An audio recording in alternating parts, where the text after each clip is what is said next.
Homework दिए थे उसमें नीचे 12 नहीं आएगा, 3 आएगा। जो क्लास में करवाया था उसमें नीचे 12 आया था, m/12 A square plus B square. जो होमवर्क दिए थे उसमें होगा m/3 L square A square by B square.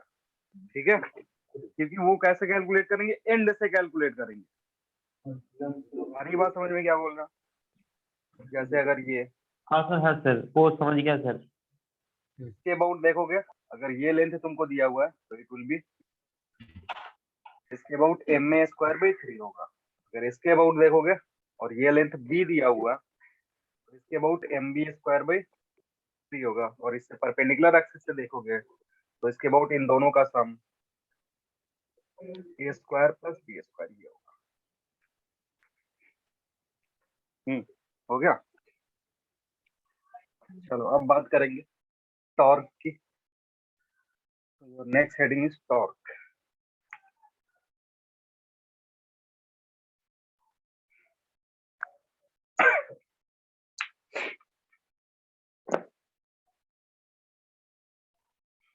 लिखना,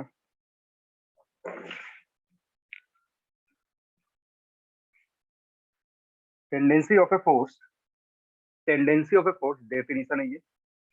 tendency of a force, tendency of a force to cause और change, tendency of a force to cause or change, to cause or change rotational motion of a body, rotational motion of a body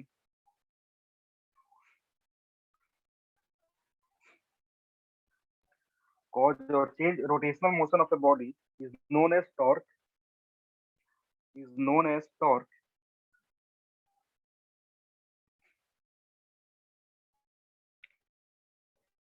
ठीक है, तो अगर force लग रहा है, force की उस टेंडेंसी से जिससे बॉडी रोटेट कर रहा है या फिर रोटेशनल मोशन चेंज हो रहा है, उसको हम क्या बोलते हैं, टॉर्क बोलते हैं। ठीक है, फोर्स आएगा किससे, सॉरी टॉर्क आएगा किससे, फोर्स से ही आएगा, लेकिन उसके लिए एक पर्टिकुलर कंडीशन होना चाहिए। अगर वैसा कंडीशन फॉलो नहीं करोगे तो हर एक फोर्स टॉर्क जनरेट नहीं कर सकता है।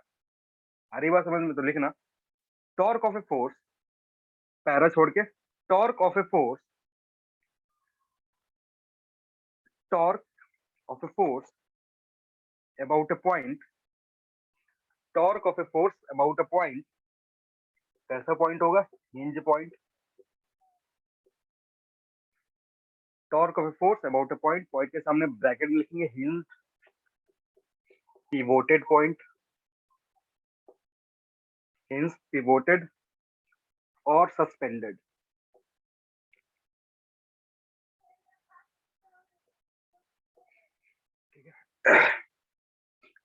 रोटेशन करने के लिए हमें क्या करना होता है, जैसे इस ये जो हमारा मार्कर है, इसको अगर रोटेट करना है तो एक पॉइंट पे, किसी भी एक पॉइंट पे इसको क्या करना होगा, हिंज करना होगा या फिर पिवोट करना होगा। इसको अगर मैं फिक्स कर दूंगा, यहाँ पे अगर नेल लगा करके फिक्स कर दूं तो ये रोटेट नहीं होगा। रोटेट करने के लिए क्या करना है, हिंज करना होता है। किसी एक पॉइंट के अबाउट हिंज करोगे तब जा करके ये रोटेट होगा। तो उस हिंज पॉइंट के अबाउट टॉर्क का जो डेफिनेशन है वो बता रहा है। Torque of a force about a point, bracket में कौन सा, हिंज पॉइंट, पिवोट पॉइंट या suspended point, is equal to, is equal to is equal to is equal to product of force, is equal to product of force and is equal to product of force and perpendicular distance and perpendicular distance and perpendicular distance of and perpendicular distance of line of action of force and perpendicular distance of line of action of force, perpendicular distance of line of action of force from the point, from the point perpendicular distance, product किसका किसका होगा, force का, and perpendicular distance इसका किसके किसके बीच का, जो लाइन ऑफ एक्शन है फोर्स का उसके और उस पॉइंट के बीच में, जिस पॉइंट के अबाउट हम बॉडी को रोटेट कर रहे हैं। हो गया, समझते हैं। जैसे ये कोई बॉडी है, इस बॉडी को हमने यहाँ पे हिंज करके रखा, यहाँ पे पिवोट करके रखा हुआ है, मतलब इस पे टॉर्क अप्लाई होगा तो इस पॉइंट के अबाउट रोटेट करेगा। अब समझो, मैंने क्या करा, मैंने यहाँ पे एक फोर्स लगाया F,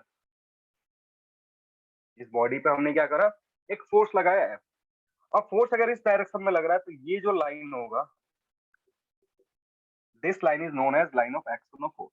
इसको क्या बोलेंगे, ये जो लाइन है जिसका लॉन्ग फोर्स लग रहा है उसको क्या बोलते हैं, line of action of force. अब समझना, यहां से जो परपेंडिकुलर डिस्टेंस होगा इस पॉइंट से इस लाइन का जो परपेंडिकुलर डिस्टेंस है, परपेंडिकुलर डिस्टेंस कैसे पता चलेगा, अगर यहाँ पे 90 डिग्री का एंगल डालोगे तो लेट इट बी डी। और एक और चीज तुम्हें दिया हुआ है, इस पॉइंट से फोर्स कहाँ पे अप्लाई हो रहा है, इस पॉइंट से क्या पता चल रहा है कि हम जहां फोर्स अप्लाई कर रहे हैं, यानी point of application of force कितना दूर है। फोर्स हमने यहाँ लगाया तो दिस इज योर आर, और ये एंगल है तुम्हारा थीटा। क्या क्या चीजें मैंने दिया इस पर, बॉडी पे लगने वाला फोर्स, ये बॉडी पे लगने वाला फोर्स है तुम्हारा, ठीक है। या एक काम कर सकते हो, ये जो थीटा है, थीटा आर वेक्टर और फोर्स वेक्टर में देखो, theta will be, this is your theta, इसको थीटा लिखना क्योंकि इसकी जरूरत पड़ेगी हमें।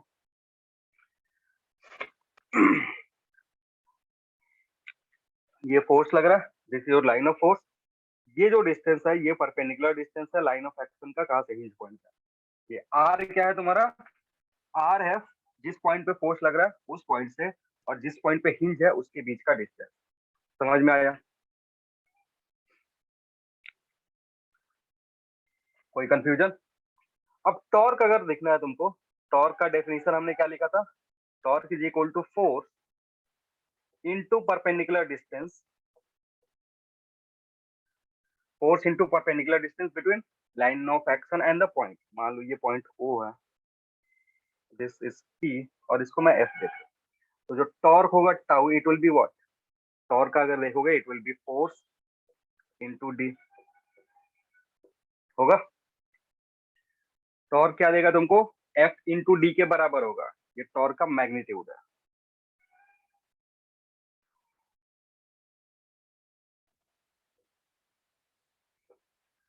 अब क्या इसको हम आर के फॉर्म में लिख सकते हैं, ये जो फॉर्मूला हमने लिखा हुआ है क्या हम इसको आर के फॉर्म में लिख सकते हैं, हमने लिखा डी के फॉर्म में।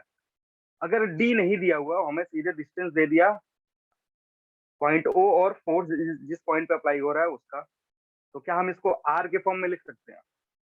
आर के फॉर्म में अगर लिखोगे तो देखो, ये जो ट्राइंगल बन रहा है, ये जो ट्राइंगल यहाँ पे बन रहा है, इस ट्राइंगल में ये आर गिवन है, ये थीटा गिवन है, डी को कैलकुलेट कर सकते हो, D will be R sine theta, and ऐसे लिख सकते हो, and D is equal to R sine theta, so torque can be written as F R sine theta.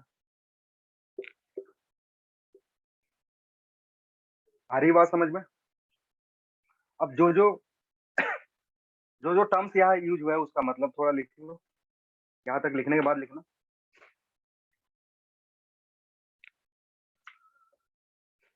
देखो, where where R is where R is where r is distance between where r is distance between point of rotation where r is distance between point of rotation and point of application of force and point of application of force and point of application of force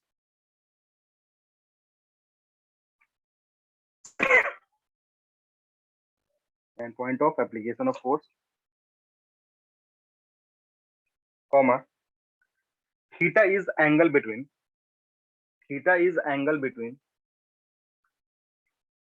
theta is angle between r vector theta is angle between r vector and theta is angle between r vector and f vector।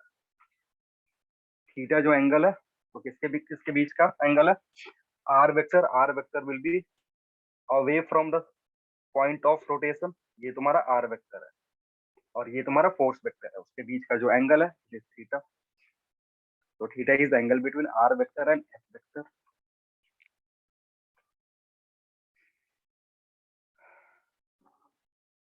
हो गया। अब जो torque है ये कैसा quantity है, scalar quantity है या वेक्टर क्वांटिटी? टॉर्क क्या है तुम्हारा, हटा दो इसको। Vector quantity. वेक्टर क्वांटिटी है, तो देखना torque is a axial vector. Torque is an axial vector. Torque कैसा वेक्टर है?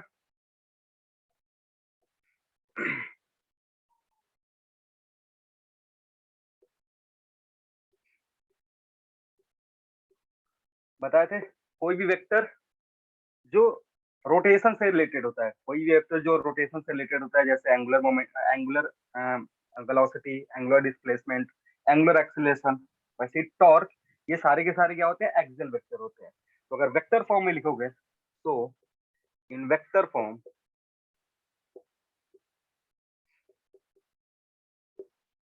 टॉर्क इज गिवन एज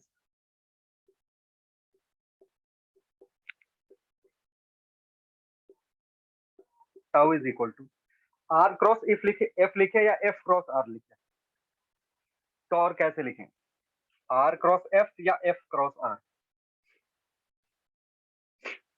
बोलो। टॉर्क को आर क्रॉस एफ लिखे या फिर एफ क्रॉस आर लिखे, इन दोनों में से कौन सा सही होगा? तो एक ही सही होगा, इन दोनों में से कौन सा सही होगा, बोलो। कोई आइडिया किसी को?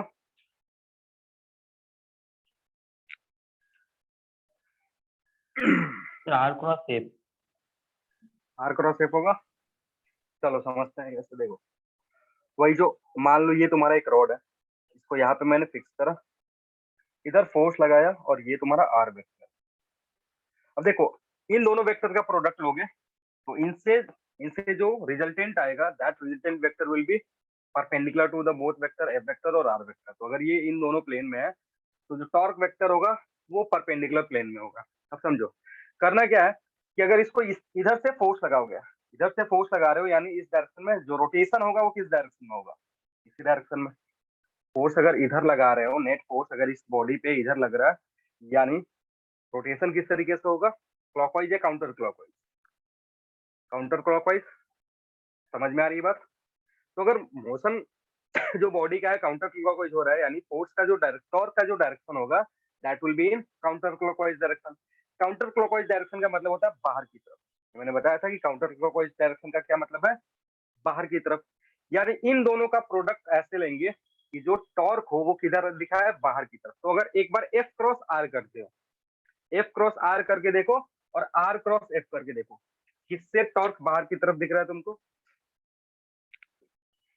आर क्रॉस एफ या एफ एफ क्रॉस आर से, किससे दिख रहा है? चलो समझते हैं। इधर लग रहा था तुम्हारा फोर्स एफ और ये है तुम्हारा आर वेक्टर। इससे हमें क्या कैलकुलेट करना है, टॉर्क निकालना है, टॉर्क का डायरेक्शन निकालना है। तो एक बार आर क्रॉस एफ करोगे, हम किधर आ रहा है, बाहर की तरफ। पिछला वाला जो रोटेशन हमने देखा उसमें रोटेशन किधर हो रहा था, जो रोटेशन हो रहा था उसका डायरेक्शन एंटी क्लॉकवाइज जा रहा था, इसलिए एंटी क्लॉकवाइज में डायरेक्शन जब हम आर क्रॉस एफ कर रहे हैं तो हम बाहर की तरफ रिप्रेजेंट कर रहे हैं, यानी ये सही है। अगर उल्टा करते तो क्या हो जाता, एफ क्रॉस अगर आर करोगे, एफ क्रॉस आर करने से टॉर्क किधर जा रहा है, अंदर की तरफ जा रहा है, जो प्रीवियस वाला जो भी हमने एग्जांपल लिया उसके अपोजिट डायरेक्शन। तो ये याद रखना है, जब भी वेक्टर फॉर्म में हम टॉर्क को लिखेंगे तो it will be R cross F, ना कि एफ क्रॉस आर। और इधर से डायरेक्ट क्वेश्चन पूछता है, बच्चों का वही सेम मिस्टेक होता है, एफ क्रॉस आर कर देंगे, जिससे एक नेगेटिव वाला ऑप्शन होता है वो टिक हो जाएगा। ये सेम चीज पूछेगा वैसे ही, आर दे देगा, एफ दे देगा, पूछेगा भूल जाओगे एफ क्रॉस आर या आर क्रॉस एफ, क्या टिक करके आओगे, एक ऑप्शन ऐसा होगा जिसमें सारे टर्म में नेगेटिव लगा होगा और वो तुम टिक करके आ जाओगे। समझ में आ गया? आगे बढ़े, यूनिट बता दो इसका, what is unit of torque? Unit क्या होगा?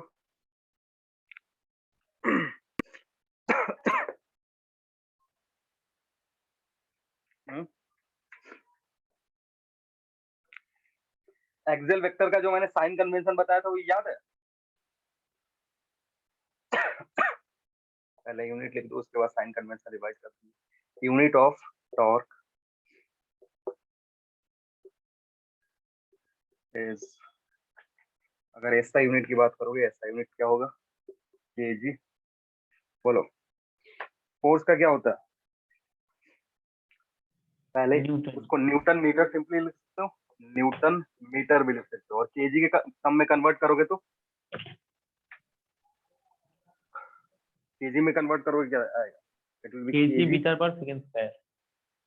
मीटर स्क्वायर पर second square, KG metre square पर सेकेंड स्क्वायर, क्योंकि न्यूटन क्या होता है? केजी मीटर पर सेकेंड होता है।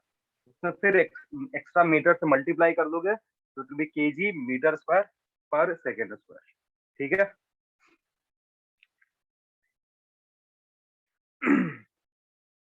डायमेंशन क्या होगा इसका?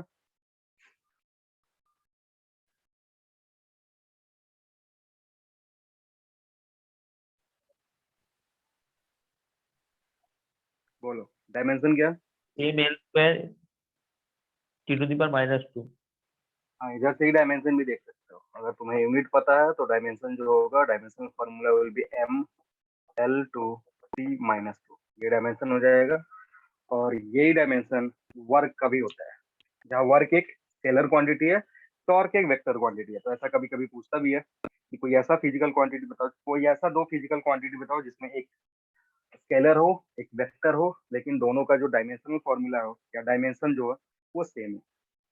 हो गया। साइन कन्वेंशन अगर क्लॉकवाइज डायरेक्शन में होता है, क्लॉकवाइज डायरेक्शन में पॉजिटिव लेते हैं या नेगेटिव लेते हैं? नेगेटिव। काउंटर नेगेटिव क्लॉकवाइज लेंगे। पॉजिटिव। और काउंटर क्लॉकवाइज को क्या लेते हैं? कभी भी एक्सियल वेक्टर से जब डील करेंगे तो क्लॉकवाइज डायरेक्शन को नेगेटिव लेंगे, काउंटर क्लॉकवाइज डायरेक्शन को पॉजिटिव लेंगे। क्योंकि अगर काउंटर क्लॉकवाइज वेक्टर देखोगे, एक्सियल वेक्टर देखोगे, तो it will be towards the observer, मतलब बोर्ड की प्लेन से बाहर होगा। और अगर क्लॉकवाइज डायरेक्शन में वेक्टर देखोगे, it will be inward to the plane. तो बोर्ड के बाहर के का जो वेक्टर है, it is taken as positive. Towards the board जो वेक्टर है, it is taken as negative. और क्योंकि एक्सियल वेक्टर में दो ही डायरेक्शन पॉसिबल होता है, या तो क्लॉकवाइज होगा या तो काउंटर क्लॉकवाइज होगा। ठीक है। टॉर्क का ये स्पेशल एक और फिजिकल क्वांटिटी होता है जो रोटेटिंग इफेक्ट प्रोड्यूस करता है। ठीक है। टॉर्क की तरह, जैसे टॉर्क का काम क्या है? रोटेशन प्रोड्यूस करना, वैसे ही एक और फिजिकल क्वांटिटी है जिसका अगेन काम है रोटेशन प्रोड्यूस करना, लेकिन उसके पास कुछ स्पेशल चीजें हैं। And that physical quantity is known as couple. लिखना नेक्स्ट हेडिंग, कपल, COUPLE। लिखना पॉइंट वाइज लिख लो।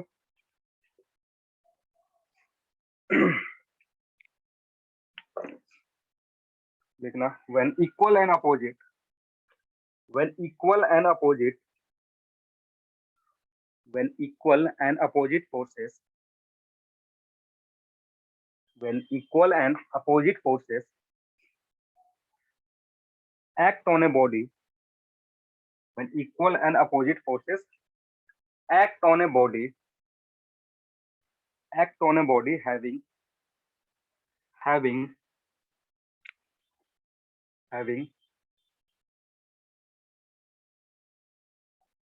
having different line of action, having different line of action,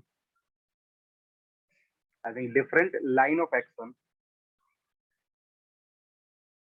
having different line of action, produce rotational effect, produce rotational effect, produce rotational effect, full stop. Number two ध्यान से सुन लेना क्या है। Rotational effect, rotational effect produced by couple, rotational effect produced by couple, rotational effect produced by couple is independent of is independent of is independent of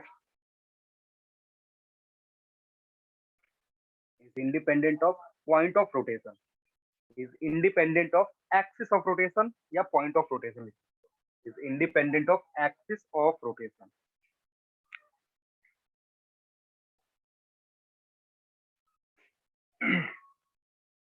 हो गया. Third point लिखेंगे.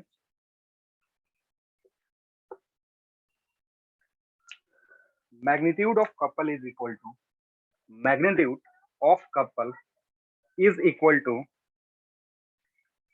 magnitude of couple is equal to magnitude of couple is equal to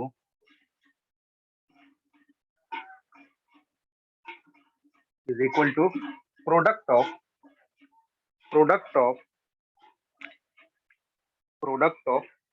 magnitude of any one force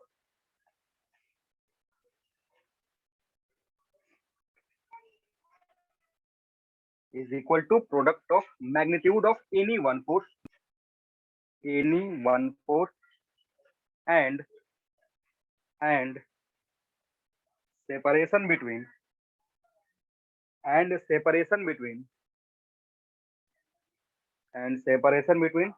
line of action of forces and separation between line of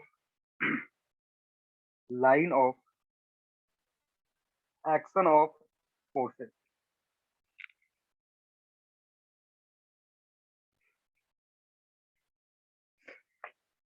Full stop. Fourth point लिख लो. Net force on the body is 0.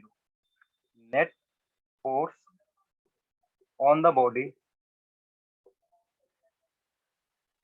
is 0.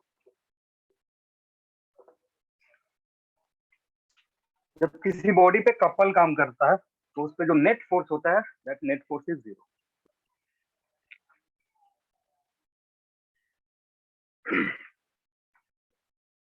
Diagram से देखते हैं couple है क्या.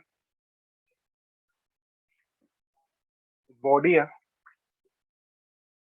कोई भी. इस body पे दो फोर्सेस लग रहा है that are equal and opposite in direction. एक फोर्स ये लग रहा है, एक दूसरा फोर्स और लगेगा जो इक्वल होगा बट अपोजिट इन डायरेक्शन होगा, और साथ ही साथ इन दोनों का लाइन ऑफ एक्शन सेम नहीं होना चाहिए. मतलब अगर इस फोर्स का देखोगे तो ये लाइन ऑफ एक्शन अपोजिट जो वेक्टर लगेगा, जो फोर्स लगेगा वो इस लाइन ऑफ एक्शन पे नहीं होगा, कहीं और होगा. मान लो वो इधर से यहां से पास कर रहा है और फोर्स यहाँ पे लग रहा है. मैग्नीट्यूड दोनों का सेम होगा और चूंकि डायरेक्शन अपोजिट है इसलिए इसको इक्वल एंड अपोजिट फोर्सेस बोलते हैं. तो अभी तुमसे बोला जाए कि what is net force. Net force कितना है इस बॉडी पे. Net force on the body is 0. अब ये जो है ना, ये जो दोनों फोर्सेस लग रहा है इसके चलते ट्रांसलेशन नहीं होगा, बॉडी का रोटेशन होगा. ये दोनों क्या करेंगे, रोटेट करवाएंगे. ठीक है. कौन से एक्सिस के अबाउट, वो एक्सिस से इंडिपेंडेंट है. जिसके जो कोई भी एक्सिस प्रोवाइड कर दो उसके अबाउट ये रोटेट करवा देगा. Axis may be here, may be here, may be here, कहीं भी एक्सिस हो सकता है. जिसके अबाउट फिक्स करोगे, जैसे अगर मैंने यहाँ से एक्सिस ले लिया ये ऐसे रोटेट करेगा, अगर मैंने यहाँ एक्सिस ले लिया तो ऐसे गोल गोल रोटेट करेगा.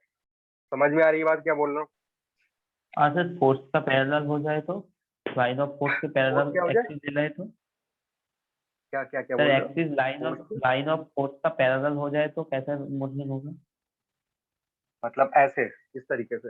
हाँ ऐसे हो जाए तो, हाँ ऐसा हो जाएगा तो फिर टॉर्क लगेगा ही नहीं. अगर लाइन ऑफ, यही तुम्हारा एक्सिस हो गया, जब फोर्स लाइन ऑफ एक्शन के पैरेलल हो जाएगा तब तो, सॉरी, लाइन ऑफ एक्सिस के, एक्सिस और लाइन ऑफ एक्शन अगर दोनों पैरेलल हो जाएंगे तो फिर टर्निंग इफेक्ट प्रोड्यूस ही नहीं होगा. टर्निंग इफेक्ट प्रोड्यूस होने के लिए फोर्स, और जैसे ये है तुम्हारा, पूछ रहा हूँ, ये एक एक्सिस है, एक सर, बॉडी आपका है, वॉइस मैंने ऐसे अटक बांध आ रहा रखा है है. सर. सबके लिए कट रहा है.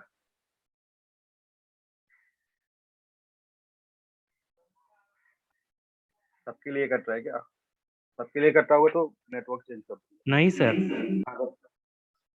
चलो देखो, ये तुम्हारा एक बॉडी है और ये लाइन ऑफ एक्शन है। अगर मैं फोर्स इस पे ऐसे लगाऊं, फोर्स ये एक्सिस के अगर पैरेलल लगाऊं तो क्या ये रोटेट करेगा? नहीं सर। टॉर्क आने के लिए या रोटेशनल इफेक्ट आने के लिए सबसे पहला चीज, ये दोनों जो है ये पैरेलल नहीं होने चाहिए। पैरेलल अगर होगा तो रोटेट ही नहीं करेगा। ठीक है। नेक्स्ट चीज समझते हैं। हाँ देखो, अब यहाँ पे मैं क्या बोल रहा था कि इनके बीच का अगर डिस्टेंस डी है, इनके बीच का अगर डिस्टेंस डी है, तो जो मैग्नीट्यूड आएगा यहाँ कपल का, that will be always F into D.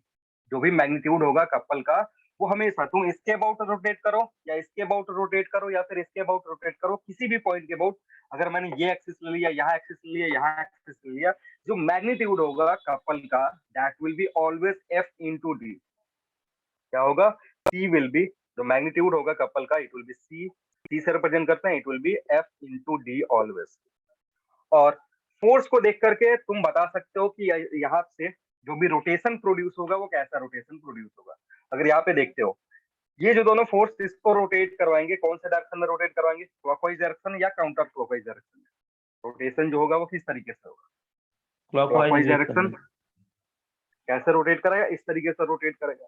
तो डायरेक्शन तुम फोर्स को देख करके बता सकते हो। मैग्नीट्यूड होगा किसी एक फोर्स का magnitude into separation between line of action. अब देखते हैं ये आया कहां से। मैं बोल रहा हूँ कि किसी भी एक्सिस के अबाउट रोटेशन करवाओगे, कपल इतना ही होगा। तो मैं कोई भी एक आर्बिट्ररी पॉइंट ले रहा हूँ, मान लो कि मैं रोटेशन करवा रहा हूँ इस पॉइंट के अबाउट, मैंने यहाँ पे एक्सिस ले लिया, ऐसे एक्सिस। तो इस पॉइंट ओ से इसका एक डिस्टेंस होगा, दैट इट बी r1। इस पॉइंट ओ के अबाउट रोटेशन में चेक कर रहा हूँ कि इनके चलते कितने का कपल या कितने का टॉर्क इसे नेट होगा। और इस पॉइंट ओ से ये जो फोर्स है, इस फोर्स के लाइन ऑफ एक्शन का परपेंडिकुलर डिस्टेंस मैंने r1 लिया है। सिमिलरली इसी से दूसरा जो फोर्स है उसका जो मैं डिस्टेंस ले रहा हूँ, लेट इट बी r2। दोनों के बीच का डिस्टेंस कितना हुआ? r2 हुआ। अब नेट टॉर्क अगर देखोगे, नेट टॉर्क जो होगा इट विल बी τ1 प्लस τ2 होगा। इस पॉइंट के अबाउट जो नेट टॉर्क लगेगा, फोर्स का काम क्या है? टॉर्क प्रोड्यूस करेगा। तो जो नेट टॉर्क लगेगा वो कितना लगेगा? τ1 प्लस τ2 होगा। अब चल दो τ1 इसके लिए कैलकुलेट करते हैं। ये फोर्स जो रोटेशन क्रिएट करेगा इस पॉइंट ओ के अबाउट, कौन से डायरेक्शन में करेगा? क्लॉकवाइज डायरेक्शन या काउंटर क्लॉकवाइज डायरेक्शन? ये फोर्स ओ के अबाउट जो टॉर्क क्रिएट करेगा वो किधर की तरफ होगा? क्लॉकवाइज डायरेक्शन में या काउंटर क्लॉकवाइज डायरेक्शन में? क्लॉकवाइज। बोलो। क्लॉकवाइज डायरेक्शन में। क्लॉकवाइज हो रहा है, उल्टा जा रहा है, उल्टा। काउंटर क्लॉकवाइज डायरेक्शन में प्रोड्यूस करेगा। ये फोर्स इस पॉइंट ओ के अबाउट जो टॉर्क क्रिएट करेगा, it will be in counter clockwise direction. हाँ सर, इसको कैसे लिखोगे? It will B clock. F into r1। F into r1 होगा। मैग्नीट्यूड कितना होगा τ1 का? F into r1। क्लियर है? अब बात करते हैं इसका। ये जो फोर्स है, ये जो फोर्स है, इस पॉइंट ओ के अबाउट जो टॉर्क क्रिएट करेगा वो कौन से डायरेक्शन में करेगा? क्लॉकवाइज डायरेक्शन या काउंटर क्लॉकवाइज डायरेक्शन? ये ऊपर वाला जो फोर्स है वो टॉर्क क्रिएट करेगा इस पॉइंट ओ के अबाउट। उसकी जो वैल्यू होगी वो कितनी होगी? F into r2। डायरेक्शन जो होगा वो क्लॉकवाइज होगा या काउंटर क्लॉकवाइज होगा? ये फोर्स इधर रोटेट करवाएगा यानी क्लॉकवाइज डायरेक्शन में। तो यहाँ आएगा माइनस एफ इंटू r2 होगा। और अगर मैं सर इसको एक बार ऐसे लिखूं, डायरेक्शन आर बार बता दीजिए। कौन सा डायरेक्शन? वो सर क्लॉकवाइज मेरे तरफ से उल्टा हो रहा है। तुम्हारे तरफ से उल्टा हो रहा? कैसे देख रहे हो कि उल्टा होगा तुम्हारा? मैं जो देख रहा हूँ वही तुम ही देख रहे हो। ऐसा बोर्ड उलट गया है क्या तुम्हारे? ये जो कपल लिखा हुआ है, नहीं कपल सर, दिख रहा मैं है बोल या रहा हूँ सर। इधर इफेक्ट दिख? सर मैं बोल रहा हूँ सर, एक बार दूसरा बार बता दीजिए। मेरे कॉन्सेप्ट से ही गड़बड़ हो रहा है। मैं तो आर क्रॉस ए भी कर रहा हूँ। आर क्रॉस क्या कर रहे हो? ए। हाँ, ये ओ है, ठीक है। हाँ ये ओ है, इसके अबाउट अगर इस बॉडी को देखोगे, ये फोर्स इधर लग रहा है, तो इस ओ के अबाउट ये फोर्स किधर की तरफ टॉर्क क्रिएट कर रहेगा? आर क्रॉस ए बी करने से पहले ना पता चल गया क्या गलती कर रहे हो। आर क्रॉस ए बी करने के लिए ना पहले हम दोनों फोर्सेस को एक पॉइंट पे लाते हैं। ये R1 है और ये F है। अब आर क्रॉस ए बी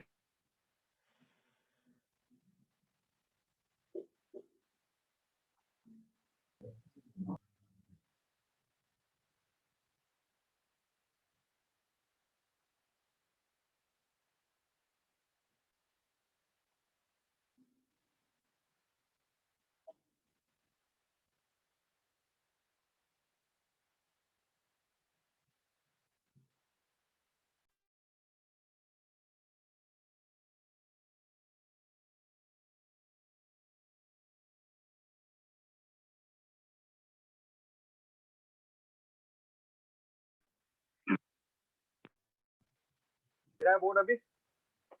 हाँ सर, वो ठीक है सर। हाँ, तुम क्या गलती कर रहे हो तुमको समझ में आ गया होगा। तुमने ऐसे ही हाँ आर क्रॉस एफ लगा दिया। मैं सर हेड और क्या टेल के मिला दिया एक साथ। हाँ, अभी जब भी हम क्रॉस प्रोडक्ट निकालते हैं तो दोनों फोर्स को एक पॉइंट पे पहले मिलाते हैं, उनका टेल मिलाते हैं, फिर आर क्रॉस एफ करेंगे। तो आर क्रॉस एफ करो, दिख जाएगा तुमको। हाँ हाँ ले लो कोड। रुको 1 मिनट, 1 मिनट रुको।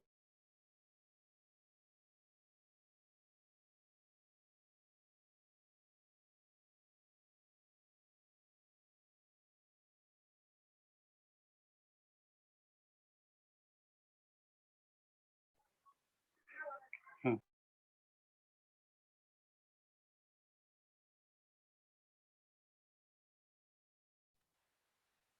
डायरेक्शन निकाल लिया, मैग्नीट्यूड निकाल लिया। तो ये जो डायरेक्शन है ये किसको शो कर रहा है? क्लॉकवाइज डायरेक्शन को। सॉरी, ये जो डायरेक्शन है एफ इंटू आर, ये किसको शो कर रहा है? काउंटर क्लॉकवाइज डायरेक्शन को। और ये किसको शो कर रहा है? क्लॉकवाइज डायरेक्शन को। ठीक है, अब कोई कंफ्यूजन नहीं है।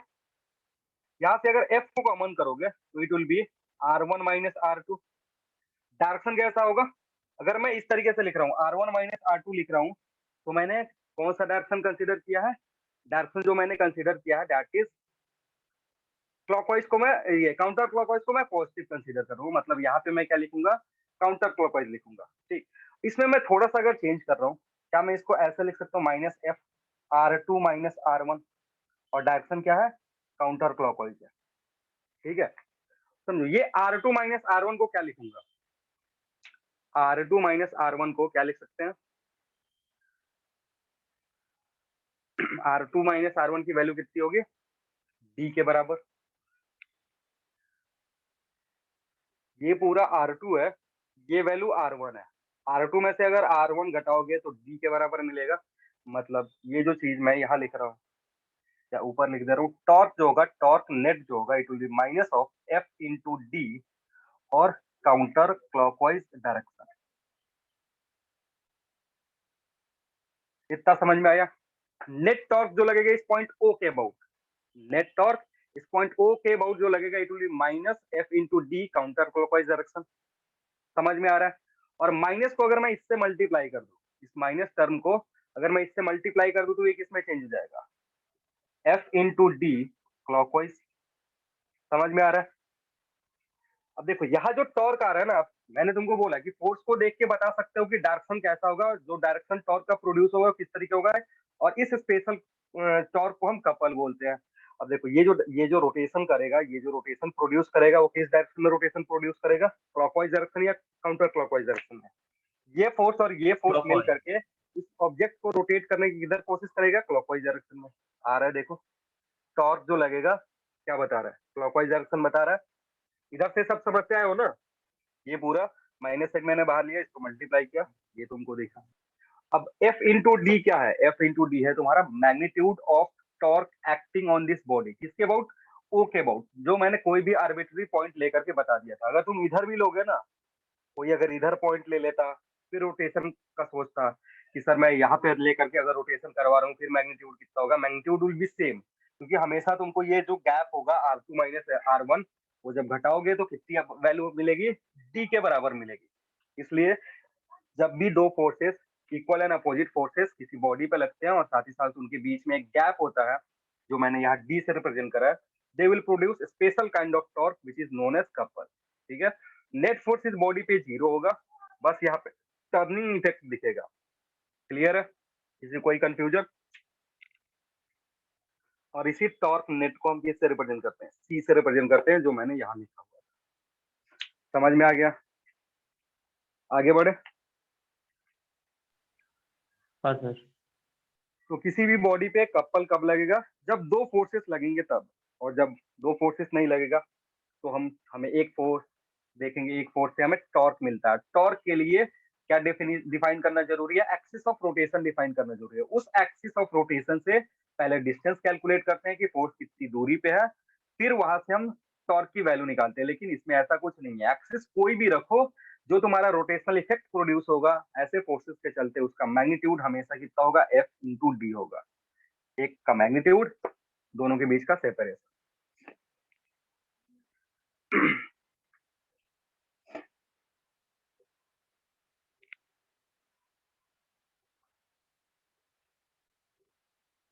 नेक्स्ट हेडिंग लिखेंगे, relation between torque and angular acceleration.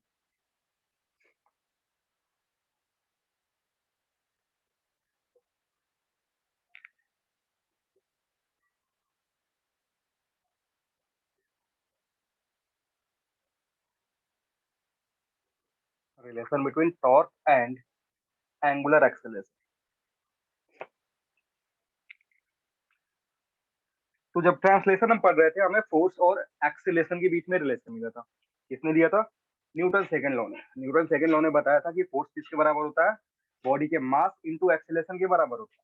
उसी टॉर्क का अगर एनालॉजी देखा जाए मतलब न्यूटन सेकंड लॉ को अगर रोटेशन में लेकर के आते हैं तो हमें किसके किसके बीच का रिलेशन मिलेगा? हमें रिलेशन मिलेगा टॉर्क और एंगुलर एक्सेलरेशन का। ठीक है, अब समझना यहाँ पे क्या हो रहा है।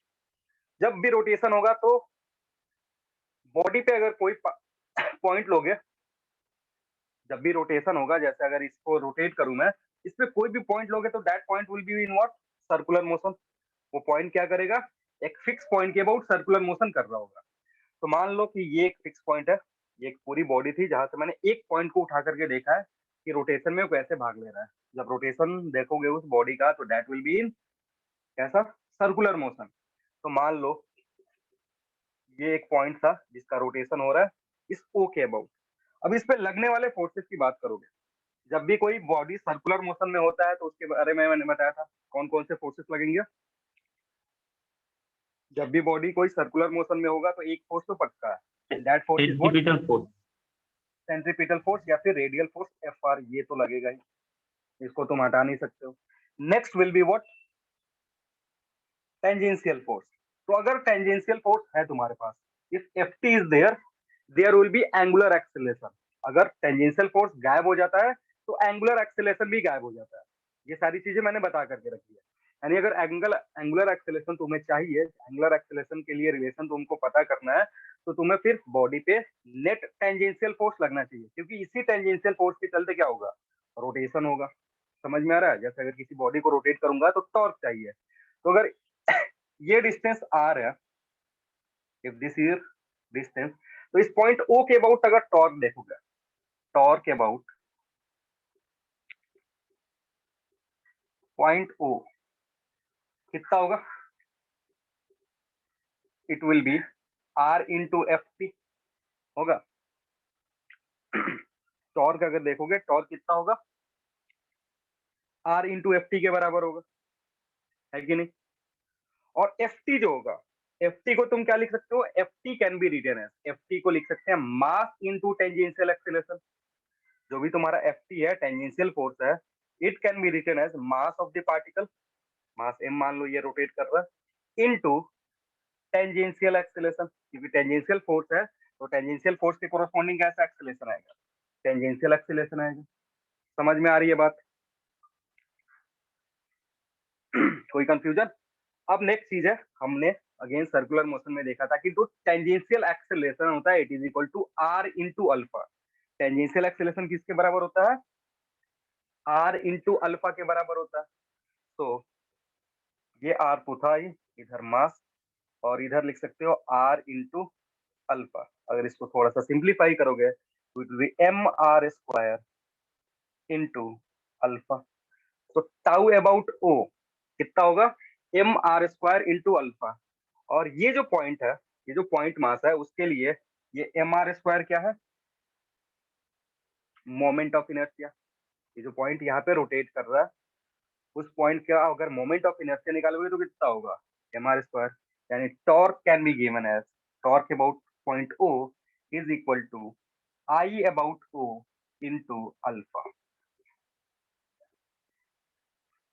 यानी टॉर्क और अल्फा अल्फा में क्या रिलेशन है, torque is equal to I into alpha. जिस पॉइंट के अबाउट टॉर्क निकालेंगे, उसी पॉइंट के अबाउट मोमेंट ऑफ इनर्शिया भी निकालेंगे। जैसे इस पॉइंट के अबाउट रोटेशन हो रहा है, तो वहां से टॉर्क की value F T into R आ रही थी। तो ये जो आई होगा वो किसके अबाउट होगा, पॉइंट ओ के अबाउट कैलकुलेट कर। समझ में आया, कोई कंफ्यूजन किसी को, जल्दी बोलो, आगे बढ़े। हाँ सर। ठीक है, और अगर इसको वेक्टर फॉर्म में लिखना चाहते हो तो मैं हटा रहा हूँ। वेक्टर फॉर्म क्या लिख सकते हो,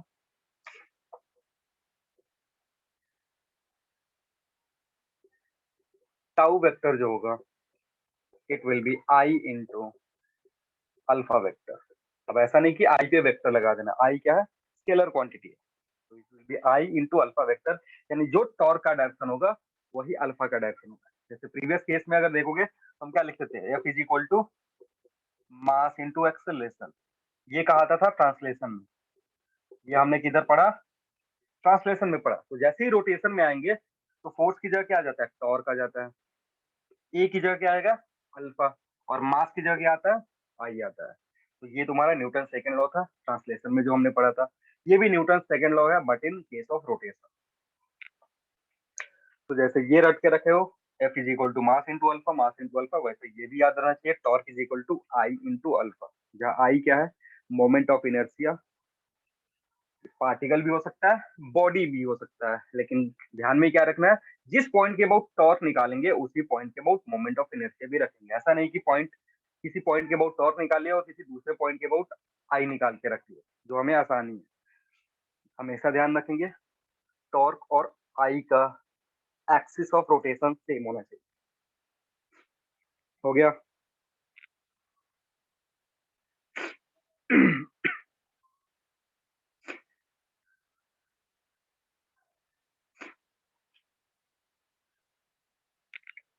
सवाल लिखना।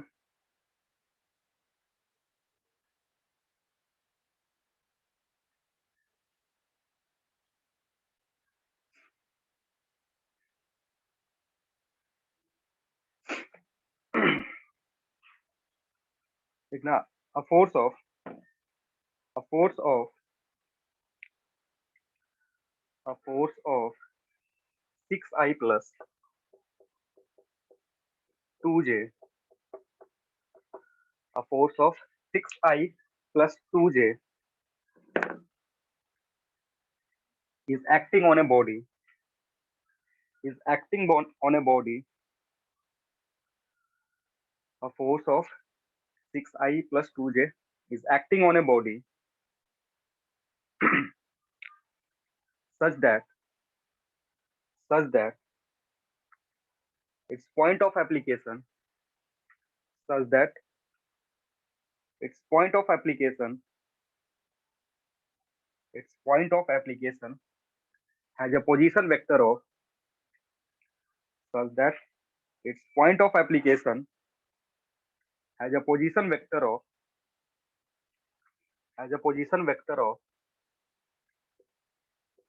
r equals to has a position vector of r equals to 2i plus 3j from the pivoted point from the pivoted point from the pivoted point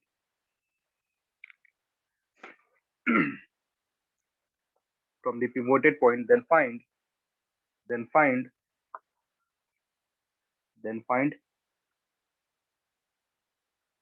magnitude of torque, then find magnitude of torque, then find magnitude of torque। आसान सा question है, ज्यादा कुछ है नहीं इसमें, बस cross product का प्रैक्टिस है और इसमें कुछ नहीं।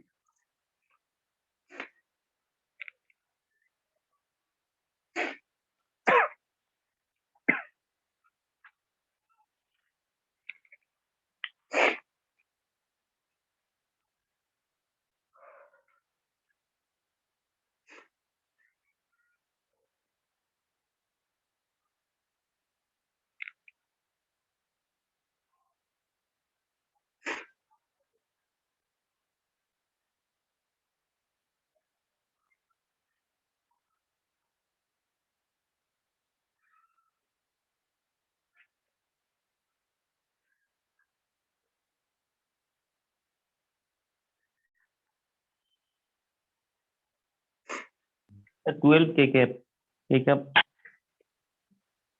12 आ रहा,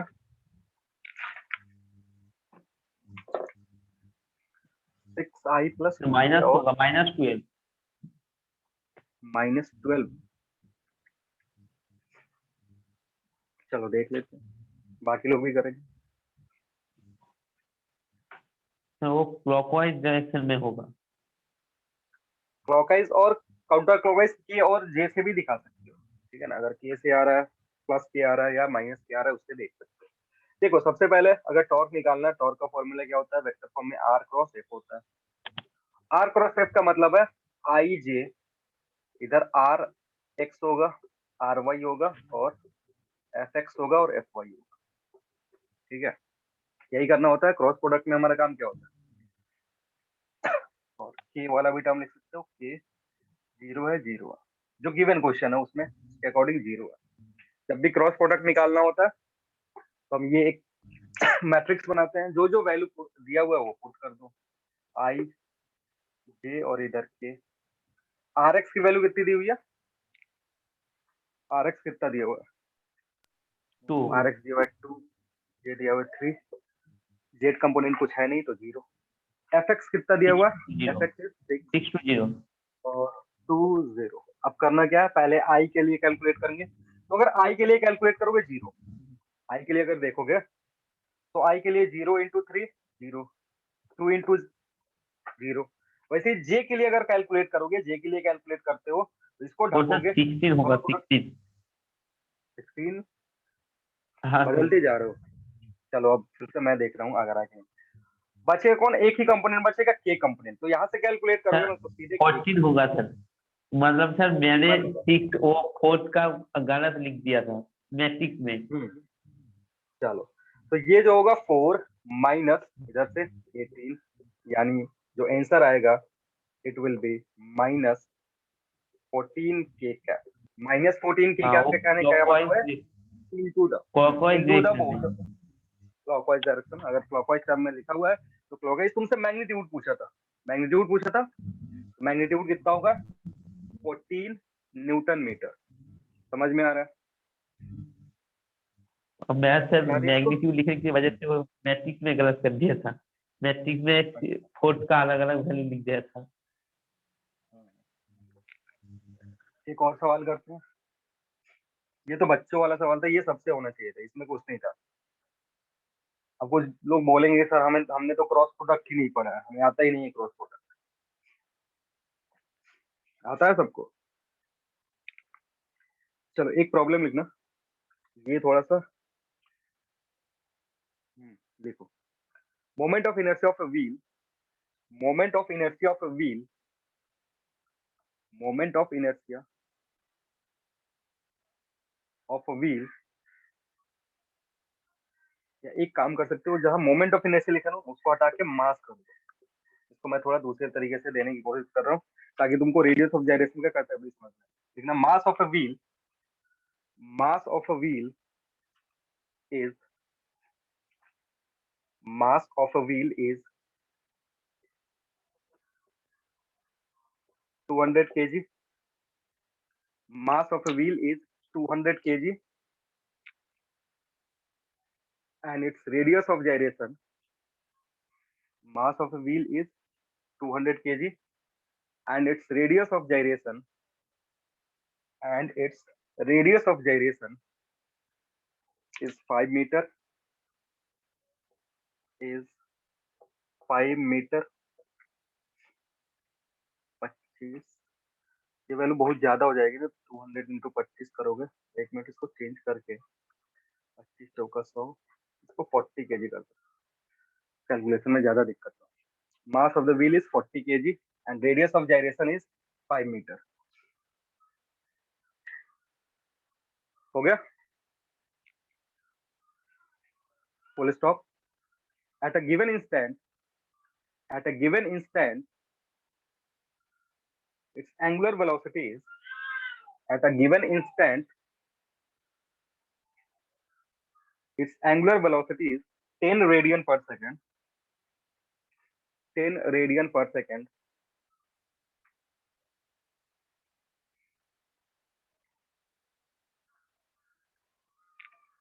10 radian per second, and after a rotation of, and after a rotation of, and after a rotation of 100 radians, and after a rotation of 100 radians, its angular velocity becomes, its angular velocity becomes 100 radian per second, 100 radian per second, 100 radian per second. Then find torque acting on the body. Then find torque acting on the wheel. Then find torque acting on the wheel.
होगा So 9.9 into 10 to the power cube. 9 into 9.9 into 10 to the power cube. 10 ऐसा 9 something इतना Newton metre. 9.9. तो 9.9 कर देना, या 9.9 को तुम 9.9 हो गया।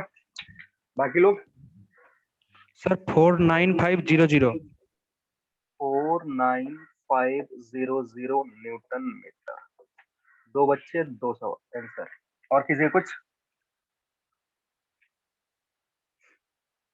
कोई और कुछ लाया हो तो बोल दो, वो भी पुट कर देंगे। चलो समझते हैं। सवाल में पहले गिवन क्या क्या है वो देखते हैं। यहाँ पे तुमको गिवन है मास। मास कितना था 40 केजी। के दिया हुआ था, के कितना 5 मीटर। अब एम और के अगर दिया होगा तो यहाँ से तुम क्या निकाल सकते हो, आई निकाल सकते हो। आई कितना एम के स्क्वायर होता है, ठीक है। इसीलिए मैंने वो डायरेक्ट क्वेश्चन में मास, ये मोमेंट ऑफ इनर्शिया दिया होता, मैंने जानबूझ करके इसको चेंज कर दिया। कभी कभी ऐसे करता है, मास दे देता है, मोमेंट ऑफ ये रेडियस ऑफ जाइरेशन दे देता है, और तब उसका यूज होता है मोमेंट ऑफ इनर्शिया का। तो कैसे निकालेंगे, सिंपल है, मास इंटू के स्क्वायर कर देंगे। तो यहाँ से आएगा 1000 केजी मीटर स्क्वायर होगा। आई आ गया तुम्हारा। नेक्स्ट चीज क्या दिया हुआ, ओमेगा 1 दिया हुआ तुम्हारा 10 रेडियन पर सेकेंड स्क्वायर, सॉरी 10 रेडियन पर सेकेंड। ओमेगा 2 दिया हुआ है 100 रेडियन पर सेकेंड, और साथ ही साथ ओमेगा 1 और ओमेगा 2 के बीच में जो एंगल रोटेट हो रहा है that is given as 100 radian. ठीक है, अब आई पता है तुमको और टॉर्क निकालना है, तो किसी तरह की अल्फा पता चल जाए हमें, तो torque equals to I into alpha से हम निकाल सकते हैं टॉर्क की वैल्यू। अब आई निकालने के लिए ये सारा इंफॉर्मेशन दिया हुआ है। अगर इसमें देखोगे तो कौन सा फॉर्मूला यूज करेंगे? थर्ड फॉर्मूला क्या था हमारा? Omega 2 is equal to omega 2 square is equal to omega 1 square plus 2 alpha theta. इस फॉर्मूला को अगर यूज करोगे यहाँ से क्या आएगा? अल्फा आएगा, और इस अल्फा को कहाँ यूज करेंगे? And torque is equal to I alpha, जहाँ आई तुमने यहाँ कैलकुलेट करके रखा है, अल्फा इस इक्वेशन से निकालोगे, कैलकुलेट करोगे, नीचे वाला आंसर आएगा तुम्हारा। नीचे वाला आंसर मतलब it will be 4.95 into 10⁴ newton metre. अब ऊपर वाला जिसने आंसर बता रहा है वो क्या गलती करा है वो खुद एक बार चेक कर लो, क्या गलती करे हो तुम? हाँ सर समझ गया सर। वो सर आई के मुझे मल्टीप्लीकेशन गड़बड़ हो गई है। कौन सा, ये वाला? नहीं, हाँ सर वो से आई इक्वल टू 25 इंटू 40 था ना, हाँ उसने मैं अच्छा, उसी 200। उसी के मल्टीप्लिकेशन में गलती कर दी। हाँ अच्छा हाँ चलो कोई, हाँ कैलकुलेशन ठीक से करा करो, हो जाएगा। बाकी इसमें किसी को और कोई दिक्कत? अब ये मत पूछ लें सर इसको कैलकुलेट करके दिखा दीजिए, 100 रख दो, यहाँ पे 10 रख दो, थीटा रख दो, डिवाइड करोगे यहाँ से अल्फा आ जाएगा, अल्फा यहाँ पे पुट कर, आंसर आ जाएगा। आगे बढ़े।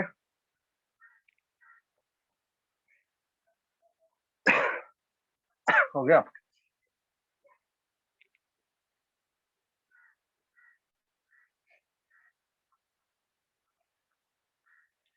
Next we will talk about rotational equilibrium.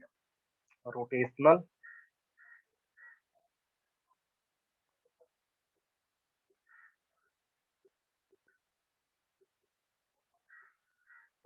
Equilibrium again translation में हमने ट्रांसलेशनल इक्विलिब्रियम पढ़ा था। ट्रांसलेशनल इक्विलिब्रियम में क्या हो रहा था? जब भी किसी बॉडी पे नेट फोर्स जीरो होता था तो हम क्या बोलते थे उसको? That body is in translational equilibrium. वैसे ही अगर किसी बॉडी पे नेट टॉर्क जीरो होगा तो हम उसको क्या बोलेंगे? That body is in rotational equilibrium. मतलब अगर वो अगर कांस्टेंट स्पीड से, कांस्टेंट एंगुलर स्पीड से रोटेट कर रहा होगा तो रोटेट करते रहेगा, क्योंकि अगर टॉर्क जीरो होगा किसी बॉडी पे तो अल्फा जीरो हो जाएगा, और अगर अल्फा जीरो तो ओमेगा कांस्टेंट, और या फिर अगर बॉडी रुका हुआ है तो वो रुका ही रहेगा, रोटेट नहीं करेगा। लिख लो जल्दी से इसके नीचे, लिखना, if if net external torque if net external torque acting on a body is zero, if net external torque acting on a body is zero,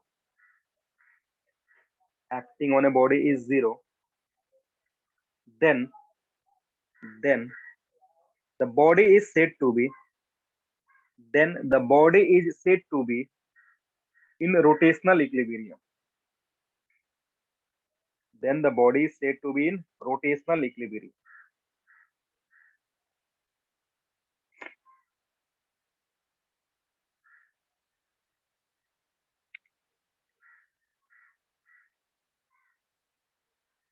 हो गया? तो अगर बॉडी रोटेशनल इक्विलिब्रियम में है तो क्या जरूरी है कि वो ट्रांसलेशनल इक्विलिब्रियम में होगा? ऐसा तो कंपलसरी नहीं है ना कि बॉडी पे लगने वाला नेट टॉर्क अगर जीरो है तो क्या उसमें नेट फोर्स भी जीरो होगा? ऐसा कंपलसरी है? मे बी बॉडी पे नेट फोर्स हो सकता है, और उस नेट फोर्स के चलते जो टॉर्क आ रहा है that is zero. Net forces हो सकते हैं, अलग अलग बॉडी पे फोर्सेस हो सकते हैं, लेकिन उन सारे फोर्सेस के चलते जो टॉर्क आ रहा है ना, अगर वो जीरो हो जाए देन हम बॉडी को क्या बोलते हैं? रोटेशनल इक्विलिब्रियम बोलते हैं। और अगर ट्रांसलेशनल इक्विलिब्रियम मतलब नेट फोर्स जीरो हो बॉडी पे, साथ ही साथ नेट टॉर्क जीरो हो, तो उसको बोलते हैं कंप्लीट इक्विलिब्रियम। ट्रांसलेशनल इक्विलिब्रियम में net force zero, rotational equilibrium में नेट टॉर्क जीरो, और अगर दोनों जीरो हो गए, नेट फोर्स और नेट टॉर्क दोनों जीरो हो गए, तो बॉडी को क्या बोलते हैं? कंप्लीट इक्विलिब्रियम बोलते हैं। समझ में आ रही है बात?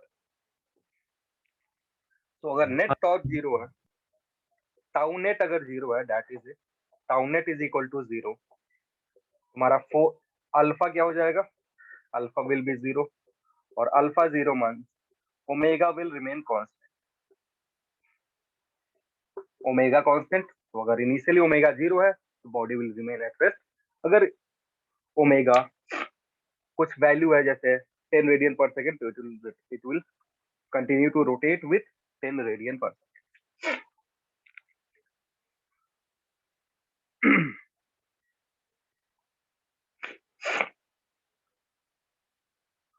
हो गया, हटा दे इसको। अब इसके बेसिस पे बहुत सारे सवाल आते हैं जो रोटेशनल इक्विलिब्रियम है, यहाँ से अच्छे अच्छे क्वेश्चन बनते हैं। जैसे एक मैं क्वेश्चन दे रहा हूँ,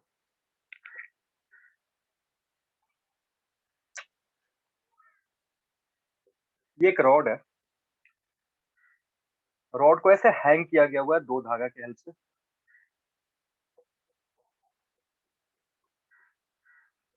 रॉड का जो मास है वो m, मास इसका, यहाँ से L/4 डिस्टेंस दूरी पे,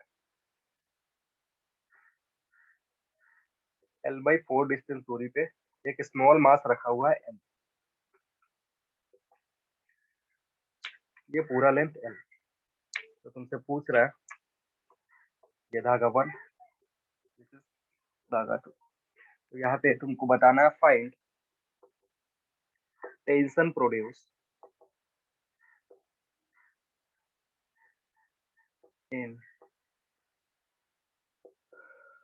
wire 1 and 2 if system is in equilibrium।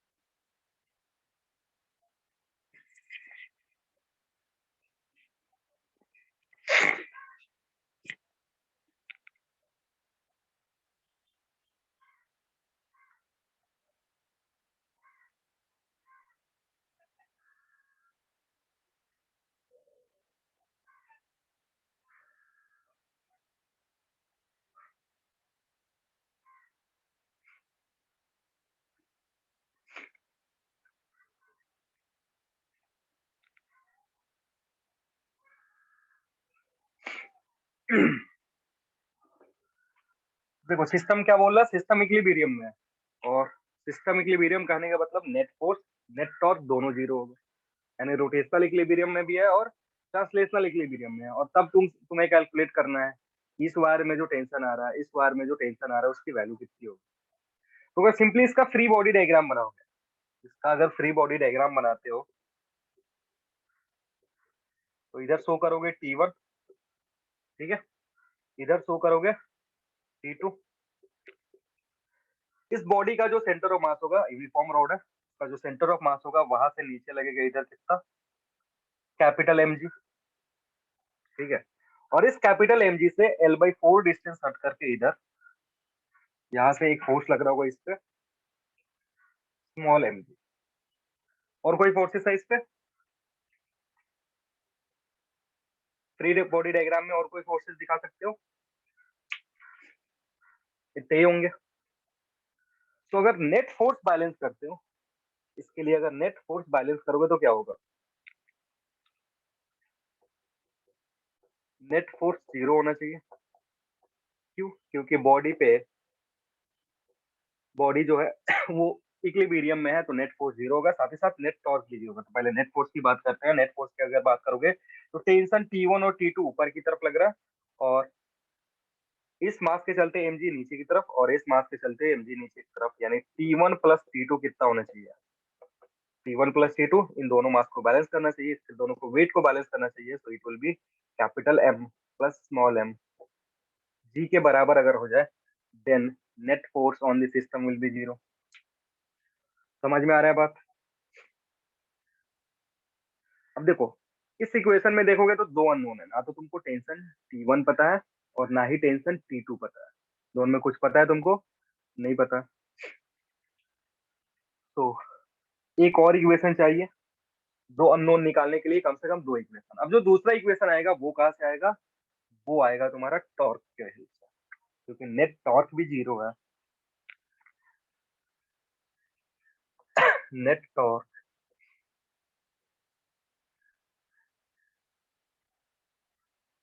Is also 0। अब जो टॉर्क है उसको डिफाइन करने के लिए हमें कोई पॉइंट चाहिए। किस पॉइंट के अबाउट टॉर्क 0 होगा, किसी भी पॉइंट के अबाउट। अगर तुमसे पूछा जाए कि टॉर्क किस पॉइंट के अबाउट 0 होगा, तो टॉर्क, अगर बॉडी रोटेशनल इक्विलिब्रियम में है तो किसी भी पॉइंट के अबाउट टॉर्क निकालो। इस बॉडी में कोई भी पॉइंट लोगे, उस पॉइंट के अबाउट जो टॉर्क होगा इट विल बी 0। समझ में आ रही ये चीज, एक बार अच्छे से सुन लो कि नेट टॉर्क 0 है किसके अबाउट, बॉडी पे कोई भी पॉइंट लोगे उस पॉइंट के अबाउट टॉर्क 0 होगा। तो अगर मान लो मैं यहाँ पे देख रहा हूँ, इस पॉइंट ओ के अबाउट मैं टॉर्क निकालना चाहता हूँ, इस पॉइंट ओ के अबाउट टॉर्क कितना होगा, और ओ के अबाउट टॉर्क निकाल करके उसको 0 से इक्वेट कर दूंगा, क्योंकि net torque acting on the body is 0 about any point on the body. तो अगर टॉर्क अबाउट ओ निकालूंगा, समझो इस पॉइंट से इस टेंशन का टॉर्क कितना होगा, इस पॉइंट के अबाउट इस टेंशन के चलते कितना टॉर्क होगा, बताओगे तुम लोग। ये जो पॉइंट ओ है, इस पॉइंट ओ के अबाउट ये जो टेंशन टी लग रहा है इस वायर में, 0। इसके चलते टॉर्क कितना होगा, 0 होगा, क्योंकि टेंशन इसी पॉइंट से पास कर गया। तो अगर इसी पॉइंट से पास कर गया तो आर की वैल्यू कितनी हो गई, 0 हो गई। आर की वैल्यू 0, यानी फोर्स होते हुए भी टेंशन नहीं लगेगा इस पॉइंट ओ के अबाउट, फोर्स होते हुए भी टॉर्क नहीं लगेगा ड्यू टू दिस टेंशन। तो इसलिए अगर देखोगे तो टॉर्क अगर लिखना चाहो अबाउट पॉइंट ओ, टाउ ओ लिख रहा हूँ, it will B T1 into 0 plus इस डायरेक्शन में जो भी होगा उसको पॉजिटिव, अगर इसको पॉजिटिव कंसीडर करो तो इसके अपोजिट वाले डायरेक्शन को नेगेटिव लिख सकते हो, ठीक है, और बाद में लिख देना क्लॉकवाइज या काउंटर क्लॉकवाइज, अपने मन से लिख सकते हो। अब देखो ये जो mg है ये कितना दूरी पे है इस पॉइंट ओ से, L/4 डिस्टेंस पे। ओ और इस mg में कितने का डिस्टेंस है, ओ और इस mg में डिस्टेंस कितना है, L/4 का, दैट इज परपेंडिकुलर डिस्टेंस। तो इस mg के चलते कितने का टॉर्क आएगा, mg के चलते कितने का टॉर्क आएगा बता दो जल्दी। mg into L/4। और अगर इस डायरेक्शन, मान लो तुमने यहीं पे ऐसे लिख दिया जाता है कि मान लो हमने क्लॉकवाइज डायरेक्शन को नेगेटिव ले रहा है, या फिर ऐसे उल्टा डायरेक्शन शो कर दो और काउंटर क्लॉकवाइज डायरेक्शन को पॉजिटिव ले रहे हैं। तो बताओ ओ के अबाउट mg के चलते जो mg के चलते जो टॉर्क आएगा वो क्लॉकवाइज डायरेक्शन में होगा या काउंटर क्लॉकवाइज डायरेक्शन में होगा, mg के चलते। इस mg के चलते जो ओ के अबाउट टॉर्क आएगा वो क्लॉकवाइज होगा या काउंटर क्लॉकवाइज होगा, काउंटर क्लॉक। Counter clockwise. ठीक से देखो ओ के अबाउट mg का क्लॉकवाइज होगा ना, जैसे अगर देखो वो यहाँ पे है, अगर ये पेन मैं यहाँ रखूं, इस पे फोर्स लगा वो mg, तो कैसे रोटेट करेगा, इस तरीके से रोटेट करेगा या कि उल्टा रोटेट करेगा। वो है तुम्हारा mg यहाँ पे लग रहा है, अगर मैं इसे धक्का दूंगा, फोर्स लगाऊंगा, तो ये पेन कैसे रोटेट करेगा, क्लॉकवाइज डायरेक्शन में रोटेट करेगा ना। तो it will B minus of mg L/4। समझ में आ रहा है कैसे लिख रहा हूँ, बोलो। अब बात करते हैं इस फोर्स का, इसके चलते जो टॉर्क आएगा वो, अगेन ये भी जो टॉर्क लगाएगा वो किधर लगाएगा, इस डायरेक्शन में। नीचे की तरफ फोर्स लग रहा है तो ये रोटेट किधर करवाने की कोशिश करेगा, ऐसे रोटेट करवाएगा, यानी ये भी क्लॉकवाइज डायरेक्शन में रोटेट करवा रहा है। इसके चलते भी जो फोर्स है, टॉर्क आएगा, it will B minus mg, distance कितना है ओ से इस mg का डिस्टेंस कितना है, L/2 it will B L/2। Last एक और बचा है हमारे पास प्लस। अब ये भी तो फोर्स है ना, ये तो इस पॉइंट ओ से पास नहीं कर रहा है, तो इसके चलते टेंशन आएगा, तो इसके चलते टॉर्क आएगा, इस टेंशन के चलते टॉर्क आएगा। ओ से कितनी दूरी पे है ये, L। ओ से एल डिस्टेंस पे है। और ये जो टेंशन है ये किधर रोटेट करवाएगा, ऊपर की तरफ। ये रॉड को किधर रोटेट करवाने की कोशिश करेगा, इस पॉइंट को अगर हिंज कर दो तो ये ऊपर की तरफ रोटेट करवाएगा, यानी काउंटर क्लॉकवाइज डायरेक्शन में रोटेट करवाएगा, तो इट विल बी पॉजिटिव। तो इसको लिखोगे T2 इंटू एल। और ये सबका वैल्यू जो होना चाहिए वो कितने के बराबर होना चाहिए, 0 के बराबर। Net torque about any point, मैंने यहाँ पे पॉइंट लिया है, कोई इधर ले सकता था, इधर ले सकता था, इधर ले सकता था, कहीं भी तुम ले सकते हो, तो वो तुम्हारे हाथ में। हम किसी ऐसे जगह पे लेते हैं ताकि हमारा अननोन कम हो जाए, और जितनी भी चीजें उस इक्वेशन में आ रही है मोस्ट ऑफ द चीजें नोन हो। ठीक है, अगर कोई यहाँ ले लेता, कोई बोलता सर मैं यहाँ ले रहा हूँ, तो इस पॉइंट से T2 का डिस्टेंस तुम्हें पता ही नहीं है, इस पॉइंट से mg का डिस्टेंस तुम्हें पता ही नहीं है। मान लो तुम बोलते कि सर ये जो डिस्टेंस है मैंने सेंटर पे लिया, ठीक है, सेंटर पे यहाँ पे अगर लेते इस पॉइंट पे, तो अगेन ये l/4, ये l/4, ये डिस्टेंस तुमको मिल जाता कैलकुलेट करते। अगर कोई और दूसरा पॉइंट लेते तो T1 और T2 दोनों दिखता। अब इक्वेशन ये सॉल्व करते ना, देखो अब इस इक्वेशन में मैंने क्या करा है, जैसे इस इक्वेशन को सॉल्व करोगे यहाँ से T2 आ जाएगा तुमको डायरेक्टली, तो T1 वाला टर्म ही गायब कर दिया, जानबूझ करके मैंने इस पॉइंट O पे रखा था, क्योंकि एक जो टर्म है वो अपने आप गायब हो जाएगा। और अगर तुम ये नहीं सोचते ना, तो मान ले कोई ले लेता यहाँ से, जैसे कोई बोल देता कि सर मैं यहाँ इस पॉइंट के अबाउट टॉर्क देखूंगा, क्योंकि सारे पॉइंट के अबाउट टॉर्क जीरो है, तो इस पॉइंट के अबाउट भी टॉर्क जीरो होगा। टॉर्क जीरो होगा, लेकिन जब इक्वेशन लिखोगे तो T1 और T2 दोनों आ जाएगा। फिर इक्वेशन, ये इक्वेशन और इस इक्वेशन को तुम्हें सॉल्व करना पड़ेगा, डबल वेरिएबल का होगा, सॉल्व करोगे हो जाएगा, लेकिन थोड़ा सा टाइम कंज्यूम होगा। इसलिए मैंने क्या करा, सीधे T1 वाला टर्म ही हटा दिया, यहाँ से T2 आएगा, T2 जो आएगा इसमें पुट कर देना, T1 की वैल्यू दे देगा वो। समझ में आ रही है बात क्या बोल रहा हूँ? तो अगर इसको सिंप्लीफाई करते हो, इसको अगर सिंप्लीफाई करोगे, यहाँ से T2 की वैल्यू बता दो कितना आएगा, सिंप्लीफाई करोगे तो T2 will be mg/4 plus mg/2। चलो तो mg/2 कॉमन कर सकते हो, तो g/2 मैंने कॉमन कर लिया, तो यहाँ बचेगा small m/2 plus capital M, ये हुआ तुम्हारा T2। अब इसको उठा करके यहाँ पुट कर दो, इस T2 को उठा करके यहाँ पुट कर दोगे तो T1 की वैल्यू आ जाएगी। तो टेंशन वायर 1 में कितना होगा, वायर 2 में कितना होगा, इजिली कैलकुलेट कर सकते। कोई है ऐसा जिसको समझ में नहीं आया? कोई ऐसा स्टूडेंट जिसको ये समझ में नहीं आया? इसमें हमने क्या करा है, फोर्स भी बैलेंस करा है, फोर्स का इक्वेशन लिखा है फ्री बॉडी डायग्राम से, फिर उसी फ्री बॉडी डायग्राम से हमने फोर्स भी फोर्स, उस सारे फोर्सेस के चलते जो टॉर्क आएगा वो कैलकुलेट करा है। और पॉइंट ओ हमारे हाथ में होता है, कहीं भी ले सकते हो बॉडी पे, कहीं भी वो पॉइंट ओ लेकर के उसके अबाउट टॉर्क जीरो कर सकते हो। लेकिन हम क्या करेंगे, हम किसी ऐसे जगह से ले लेंगे ताकि नंबर ऑफ वेरिएबल्स कम हो जाए, क्योंकि नंबर ऑफ वेरिएबल्स कम होगा तो इजी सॉल्व होगा, कम टाइम में सॉल्व होगा। हो गया? इसी टाइप का एक और करेंगे, करेंगे कि ये तुम करोगे, तुम सॉल्व करके बताओगे कि कितना टेंशन होगा।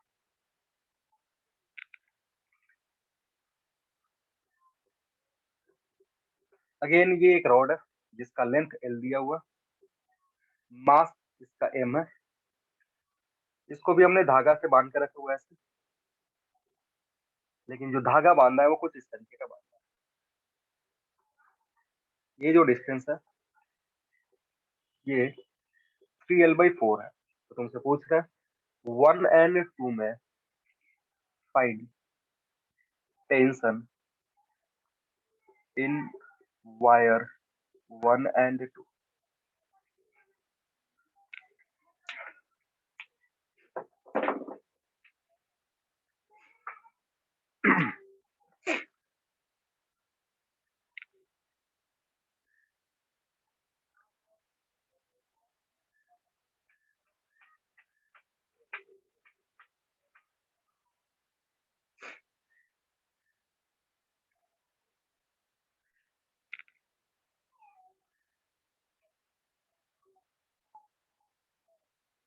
सब कोई करेगा ये, अगर पिछला वाला समझ गए हो तो सबसे हो जाना चाहिए, इजी यही है।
हुआ किसी का? Sir T1 is equal to mg/3 और T2 is equal to 2mg/3। ठीक है, वेरी गुड। बाकी लोग?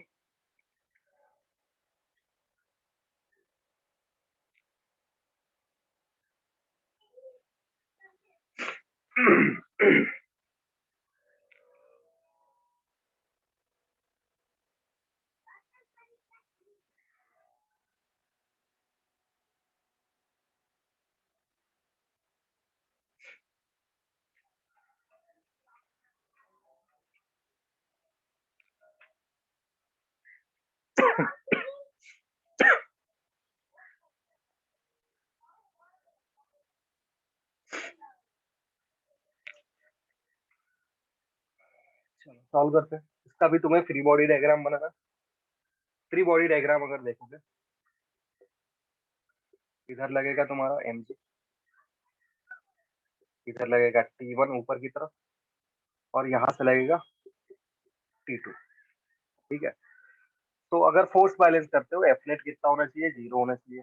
अगर यहाँ से देखोगे तो T1 प्लस T2 की जो वैल्यू है mg के बराबर होनी चाहिए।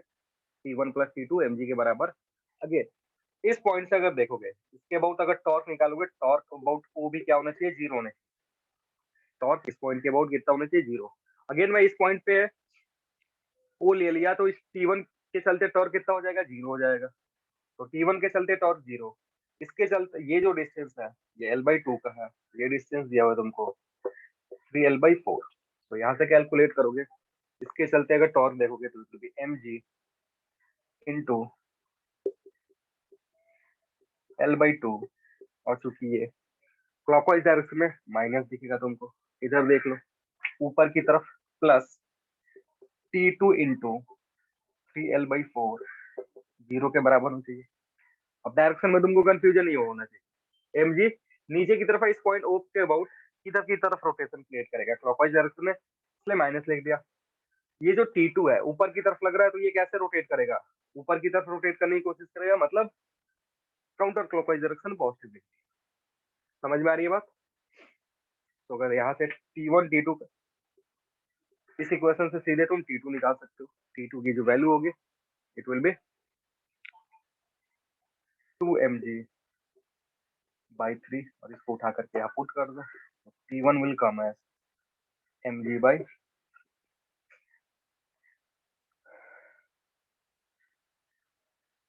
समझ में आया? बोलो कोई दिक्कत?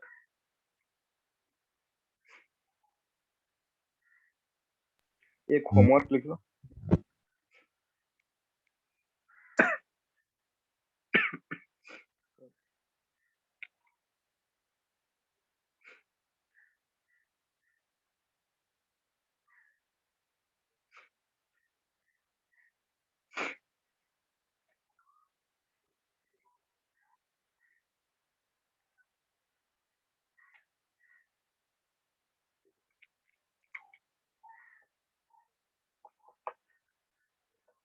Find value of minimum angle so that ladder does not slip।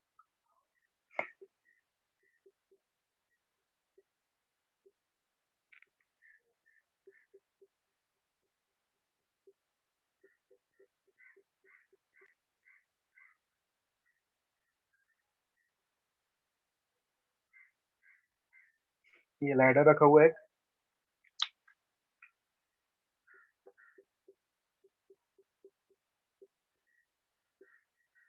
Angle theta. ये जो ग्राउंड है, पे म्यू एस की वैल्यू जो है वो दी बाई 0.75।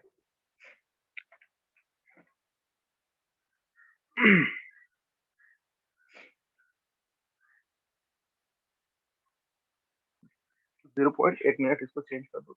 हाँ चलो 75 पे ही करके देखना कितना।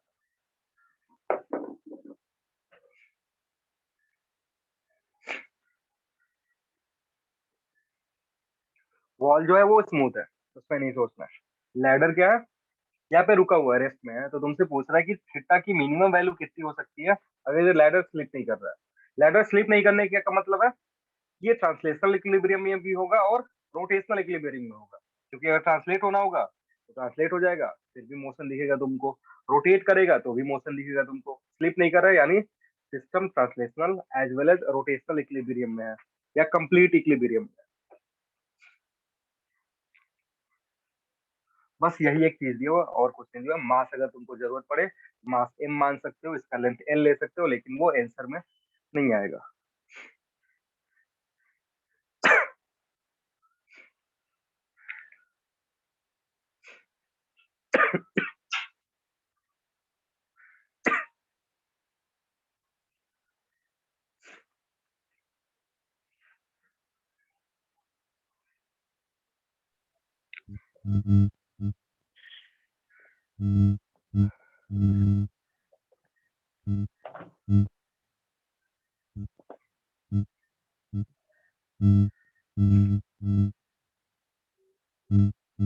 सर बोलो।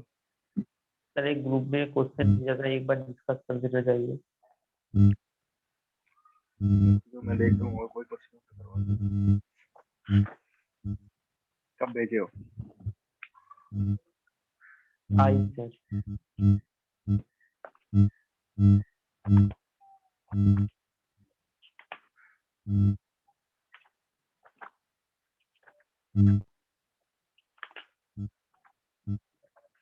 क्या दिक्कत आ रही है इसमें?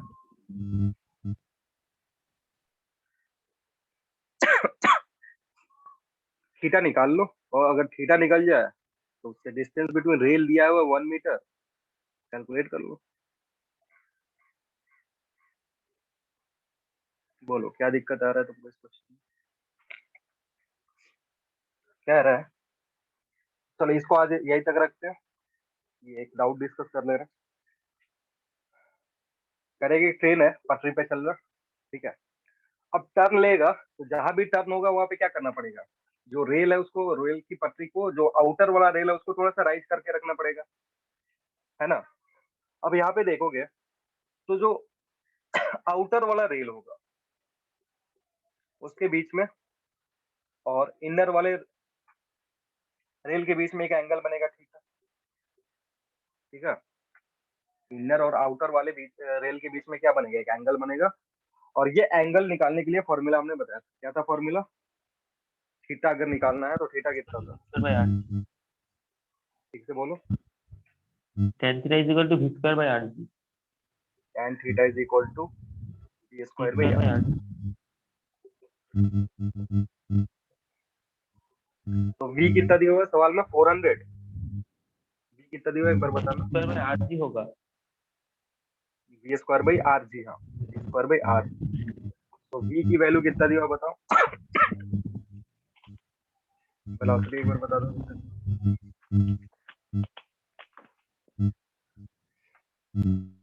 48 मीटर पर किमी पर आवर। 48 किलोमीटर दिया हुआ था, उसको कन्वर्ट करोगे मीटर में पहले, तो अगर 48 दिया हुआ है मीटर में कन्वर्ट करोगे तो क्या से मल्टीप्लाई करेगा? 5/18 से। 40/3 40/3 कितना दिया हुआ? 40/3 होगा सर। 40/, तो 40/3 इंटू 40/3 डिवाइडेड बाई 400, रेडियस 400 दिया हुआ था, इंटू यहाँ से सिंप्लीफाई करोगे कितना आएगा? इट विल बी 0 से 0 जाएगा, 1 0 4 से 4 गए, तो यहाँ बचेगा तुम्हारा 4/90, 4/90, यानी थीटा जो है तुम्हारा 4/90 आया। डिस्टेंस दिया हुआ, ये जो डिस्टेंस दिया हुआ है this is given as 1 metre. जो रेल के बीच, पटरियों के बीच का जो गैप दिया हुआ है that is given as how much? 1 metre दिया हुआ है। तो tan थीटा में अगर इसका देखोगे, ये जो वैल्यू है इसको तुम लिख सकते हो ना सर, tan थीटा क्या होता है? p/b, उसके अकॉर्डिंग अरेंज कर लो। ये 40/90 है, अगर ये 1 है, यहाँ से हाइपोटेन्यूज निकाल लो, कंपेयर कर लो बस। वो ठीक है सर, ठीक। समझ में आ रहा है? हाँ सर। इसमें ज्यादा कुछ था नहीं, तुम पता ना क्यों पूछ रहे हो। जो मैं एक और होमवर्क दे देता हूँ। वॉट मीटर क्या मैं इस बार ले लिया क्या ले लिया? और सर परपेंडिकुलर डिस्टेंस ले लिया मैंने वॉट मीटर का। अच्छा ठीक, तो एक मैं सवाल दे रहा हूँ, वो कर, होमवर्क है वो भी कर लेना, लिखना, लिखो। For the given arrangement shown in the figure, ये भी होमवर्क है तुम्हारा। For the given arrangement shown in the figure, shown in the figure, shown in the figure,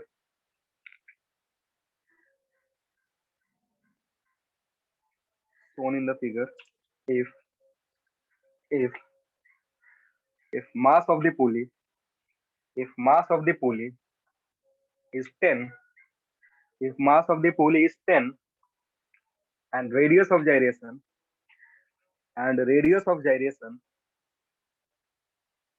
and radius of gyration is 0.5, mass of pulley is 10 and radius of gyration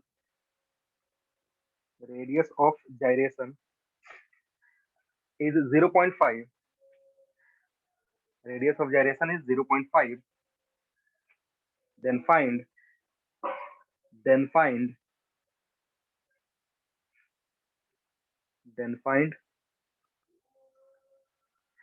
acceleration, then find acceleration of the blocks, then find acceleration of the blocks m1 and m2।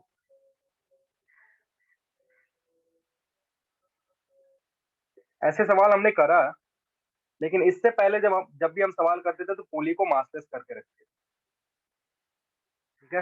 लेकिन इस बार जो पुली है इसका मास दे दिया है 10 kg और इसका radius of gyration दे दिया है 0.5। This mass is 10 kg and this mass is, so it is 20 kg। और जब भी पुली में मास आ जाता है तो इस दो पॉइंट पे टेंशन जो होगा तो क्या होगा, अलग अलग होगा। जैसे ही पुली में मास आया, यहाँ का टेंशन और यहाँ का टेंशन अलग अलग हो जाएगा। अगेन इस क्वेश्चन को सॉल्व करने के लिए तुम्हें दोनों चीज का ध्यान देना पड़ेगा। ट्रांसलेशन में मतलब फ्री बॉडी डायग्राम बनाओगे, वहां से फ्री बॉडी डायग्राम से पहले फोर्स निकालोगे, फिर तुम्हें टॉर्क का भी कंसेप्ट लगाना पड़ेगा। ये जो पुली है it will be in rotational motion, ये दोनों ब्लॉक ट्रांसलेट करेंगे, लेकिन ये पुली क्या करेगा, ये पुली रोटेट करेगा, ठीक है। नहीं होगा परेशान मत होना, ये बस दे रहा है सोचने के लिए, थोड़ा सा सोचोगे, ठीक है, ऐसे करना। नेक्स्ट क्लास जो हमारा होगा उसमें हम ये सॉल्व करेंगे। लिख लिया सबने? बस ट्राई करोगे, ऐसा नहीं कि बिना ट्राई करे ही आ जाए। सवाल को एक बार पढ़ना, ट्राई करना, कोशिश करना कि कितने नंबर ऑफ इक्वेशंस है, कितने नंबर ऑफ अननोन्स है, कहाँ तुम फंस रहे हो या कर पा रहे हो। कर लोगे बहुत अच्छी बात है, फंस अगर नहीं कर पाओगे तो भी इसमें ऐसा कुछ नहीं है कि दिक्कत में है। इस तरह क्वेश्चन आता है, बहुत ज्यादा क्वेश्चन आता है इस तरीके का। रोटेशन में नीट और जी मेंस में ऐसा क्वेश्चन पूछता है। इजी है करना, बहुत ही आसान सवाल है, लेकिन फिर भी बच्चे नहीं कर पाते हैं खाली रोटेशन के डर से, क्योंकि सर ये रोटेशन का क्वेश्चन था और ऊपर से पुली में मास दे दिया था, हमसे नहीं होगा। ऐसा नहीं है, बहुत ही आसान क्वेश्चन है, तो इसीलिए बोल रहा हूँ पहले जाकर के घर पे टाइम देना, कोशिश करना 10 मिनट 20 मिनट। नहीं होगा कोई दिक्कत नहीं है, मैं अगले क्लास में समझा दूंगा, बता दूंगा कि कहाँ तुम अगर कर पा रहे हो तो ठीक है, नहीं कर पा रहे हो तो कहाँ तुम मिस्टेक कर रहे हो या क्या चीज नहीं सोच पा रहे हो, सोचना जरूर। क्लियर है? चलो फिर मिलते हैं नेक्स्ट क्लास में। Thank you everyone.